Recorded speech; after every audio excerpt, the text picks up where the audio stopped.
My name is Yufan. I'm an architect, video artist, and electronic music producer. I work on digital architecture and spatial computing to create multisensory narrative for augmented human in the future. It's been a long-lasting question in my mind that how can architecture or space become a dynamic experience? And what if our world is not dominated by visual culture? The Acoustic Garden Program is a long-term research project on augmented reality and sensory integration. In 2020, based on critique over static visual culture of architectural drawings, I proposed a mechanism of applying spatial data to audio effect modulation as augmented experience through spatial audio. Unreal Engine and smartphones are used to construct the whole interactive environment with spatial audio and real-world sensing. The overall logic is very simple. Only with sound we discover the space. Acoustics drive movements, and movements drive acoustics. We decided to divide the project into two branches, one for advanced experience, which is targeting complex narrative, and one for navigation, which is more intuitive and highly responsive to fast-changing surroundings. In the experiment of multisensory experience, spatial zones and audio objects are designed as pre-existing soundscape to help users navigate and experience in the physical world.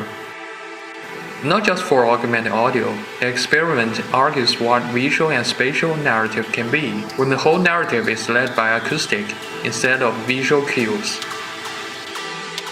The experiment on navigation is performed in a more dynamic manner, in which smart devices help users to construct their own virtual soundscape over surroundings to help them understand the physical world in real time. With a slight touch on the screen, we can place a sound and follow the various sound effect cue and reach the sound. The process works as a small-scale map navigator updated in real time.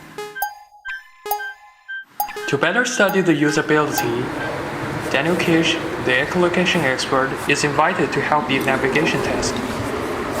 So the ones that occur intermittently, where they're basically pulsed and then there's spaces between them, between the sound occurrences. So there's some that are constant. There's one that's sort of a constant whine, and then there are some others that repeat with maybe a second or two in between them. Those should be a bit faster. There should be less space between them because since the updating is sluggish, if there's no sound occurring while a person is moving, you can find yourself quite off target by the time the sound repeats itself.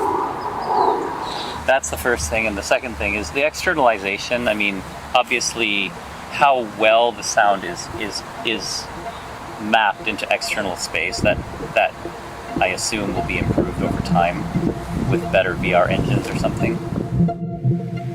It's undeniable that our world is oculocentric, in which the acoustic culture and acoustic people are underestimated.